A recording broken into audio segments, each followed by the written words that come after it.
नमस्कार, जय हिंद, वंदे मातरम। एक बार फिर से आप सभी का स्वागत है हमारे YouTube चैनल के अंदर। और इस वक्त सबसे बड़ी खबर निकल कर आ रही है सामने की रिपब्लिक भारत के चीफ एडिटर और एंकर अर्णव गोस्वामी पर एफआईआर दर्ज हो चुकी है। 5 राज्यों के कई मुख्यमंत्री और बड़े कांग्रेसी दिग्गज नेताओं ने एफआईआर दर्ज करवा के उनके खिलाफ कार्रवाई करने की मांग भी की है। वहीं ट्विटर पर hashtag arrest M Arnab Goswami के ऊपर भी काफी ज्यादा टैग वायरल भी हो रहा है, जिसके चलते राजस्थान के सीएम अशोक गहलोत और छत्तीसगढ़ के मुख्यमंत्री ने भी एफआईआर दर्ज करवा दी है। और नागपुर के अंदर कांग्रेस के मंत्री ने अर्णव गोस्वामी के खिलाफ एफआईआर दर्ज कर जल्द ही कार्रवाई करने की मांग भी की है। वहीं आपको बता दें कि अर्णव गोस्वामी में महाराष्ट्र राज्य के अंदर हुई पालघर की घटना को लेकर सोनिया गांधी पर जो टिप्पणी की थी, इसके चलते कांग्रेस के कई दिग्गज नेता इसके ऊपर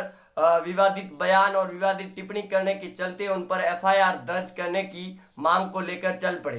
दूसरे अर्णव गोस्वामी को खुद लाइव आकर कल रात की घटना एक और सामने आई कि अर्णव गोस्वामी अपने न्यूज स्टूडियो से घर लौट रहे थे। उस समय उनकी कार पर कांग्रेस के कुछ नेता और कुछ समर्थकों ने उन पे ऊपर हमला करके उनके ऊपर लाठीचार्ज भी किया गया गाड़ी के ऊपर। लेकिन अर्णव गोस्वामी की सिक्योरिटी पूरी तरह से सतर्क थी और उन्होंने उन लोगों को पकड़कर पुलिस स्टेशन ले गई, जिसके चलते अर्णव गोस्वामी ने खुद लाइव आकर कहा कि उनके ऊपर कांग्रेस के ही कार्यकर्ता और समर्थकों ने उनके ऊपर हमला किया था। वही आपको बता दें कि रिपब्लिक भारत के चीफ एडिटर और उनके रिपब्लिक नेटवर्क पर एक कैंपेन चला रही है। 2 कैंपेन चल रहे हैं। एक दिल्ली की निजामुद्दीन मरकज के ऊपर मौलाना साद के खिलाफ चल रहा है और दूसरा कैंपेन इस पालघर की घटना को लेकर कल और डिबेट चल रहा था, जिसके अंदर करीबन 1 घंटे के डिबेट में कई कांग्रेस की सोनिया गांधी पर आरोप और प्रत्यारोप भी लगाए अर्णव गोस्वामी ने।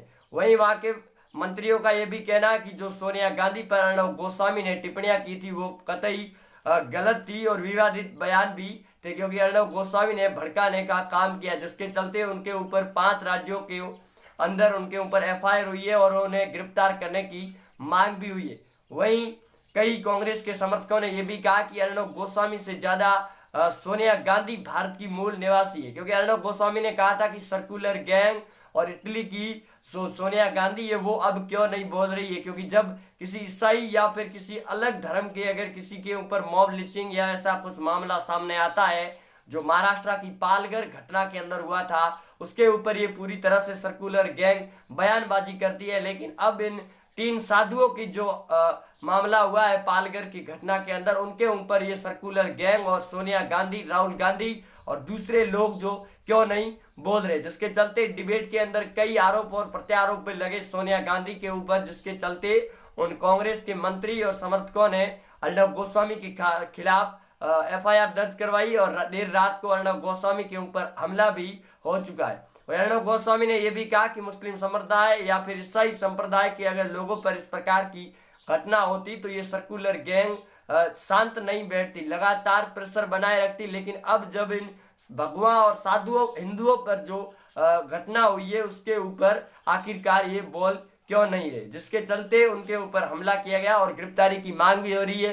तो दूसरी तरफ मौलाना साद के खिलाफ भी अर्णव गोस्वामी लगातार बयानबाजी भी कर रही है और उनके रिपब्लिक भारत जो टीवी नेटवर्क और उसके ऊपर कैंपेन भी चला रहे हैं मौलाना साद के खिलाफ में। अर्णव गोस्वामी और उनकी पूरी टीम भी लगी हुई है, लेकिन मौलाना साद अभी तक सामने नहीं आए हैं और कल उन्हें सवालों की कटघरे में भी खड़ा किया गया था। लेकिन अर्णव गोस्वामी ने जिस प्रकार से विवादित टिप्पणी दी थी, उसके बाद में कांग्रेस के कई नेता नाराज होकर एफआईआर दर्ज भी करवा दी गई। इससे पहले भी अर्णव गोस्वामी पर कई एफआईआर दर्ज भी हो चुकी है इस बयानों को लेकर, क्योंकि अर्णव गोस्वामी हमेशा चर्चा में भी रहते हैं। डिबेट करते समय वो खुलकर सामने बोलते हैं। भैया आप जुड़े रहे हमारे साथ, चैनल को सब्सक्राइब कर दे, वीडियो को ज्यादा से ज्यादा शेयर जरूर करें।